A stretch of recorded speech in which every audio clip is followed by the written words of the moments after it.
안녕하세요. 저는 건양대학교 예방학 교실에 있고 동시에 또 저는 시민건강연구소에서 함께 연구 활동을 하고 있습니다.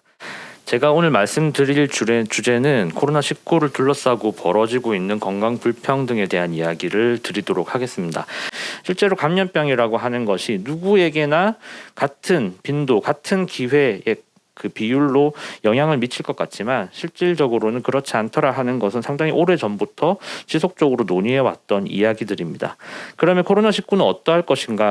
두 가지 형태의 경로가 있을 수 있습니다. 코로나19에 노출되었다 하더라도 감염될 가능성의 빈도 또는 감염되었다 하더라도 사망에 이를 가능성의 빈도의 격차를 만들어내는 형태의 직접적으로 코로나19 발병과 관련된 직접적인 영향 경로가 발생할 수 있고요. 그리고 두 번째 이제 간접적인 영향 경로는 락다운 등의 조치로 인한 다양한 경기 침체 그리고 그로 인한 경제 위기가 발생을 하게 되고요. 이 건강에 영향을 미치는 형태의 경로가 있을 수 있습니다. 직업에 대한 요인을 먼저 말씀드리고 싶은데요. 이제 전반적으로 보건의료, 사회복지 그리고 서비스 종사자들의 감염 위험이 높은 것들이 좀 확인이 되었고요. 소득이 낮은 여성 노동자들일수록 대면 접촉의 위험이 높은 현장에서 일을 하고 있고 감염의 위험이 높다라고 이야기를 하고 있습니다.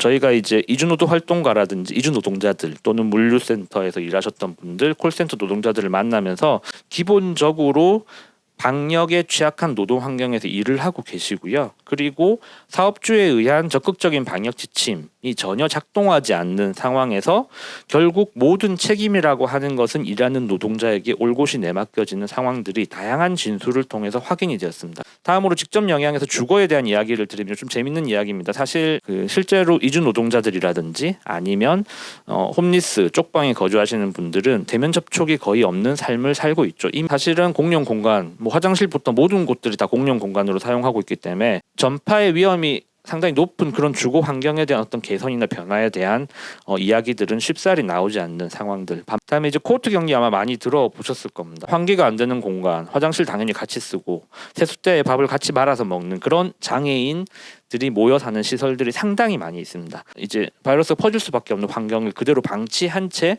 외부와의 접촉 차단만으로 무엇인가 방역이 되고 있는 것 같은 그런 어떤 조치 연막과 같은 그런 현상들이 벌어지고 있다라고 하는 것이고요. 이주민 같은 경우 지정된 갈 수 있는 병원이 정해져 있습니다.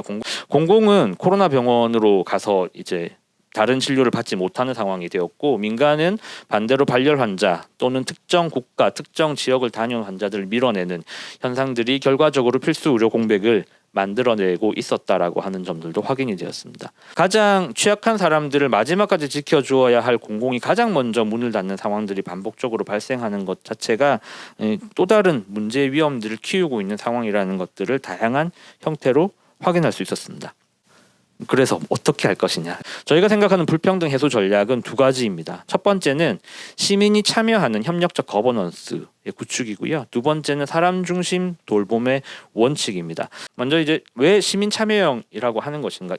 불확실을 넘어서 모호한 수준까지 넘어가면 전문가가 문제를 풀어나가는 것뿐만 아니라 정책 결정자 그리고 더 나아가서 영향을 받는 다양한 이해관계자, 시민사회들이 함께 참여했을 때 문제를 풀어나가기엔 더 빠른 지름길일 수 있다라고 하는 이야기인 것이고요. 사람 중심 돌봄의 원칙은 사람들이 필요로 하는 것이 무엇인지를 들여다보고 그 문제를 풀어나가는 형태로 서비스들을 펼쳐나가는 접근들이 필요하다라고 하는 것이고 근데 장애인들의 코로나 감염 현황 혹시 어디서 보신 적 있나요? 아마 보신 적이 없을 겁니다. 아무도 모릅니다. 대한민국의 그 누구도 모릅니다. 장애인 단체가 지역 단체, 우리 산하 단체들의 내용들에서 벌어지는 일들을 정보를 모아서 통계들을 잡아 나가고 있는 것이죠. 저희가 저희의 상황들로 설명해내지 못하면 사실은 그 문제를 풀어나가는 첫 단추도 쉽게 만들어내지 못할 가능성이 많습니다. 그것이 저는 지식이 해야 하는 역할이라고 생각을 하고 그것에서 출발하여서 현재 벌어지고 있는 위험들을 최소화시키고 이런 문제들을 풀어나가는 데서 더더욱 저는 이제 지식인들의 학문의 영역에서의 실천들도 함께 더 많이 강조될 필요가 있다라고 생각을 합니다. 네, 제 강의는 여기서 마치도록 하겠습니다. 감사합니다.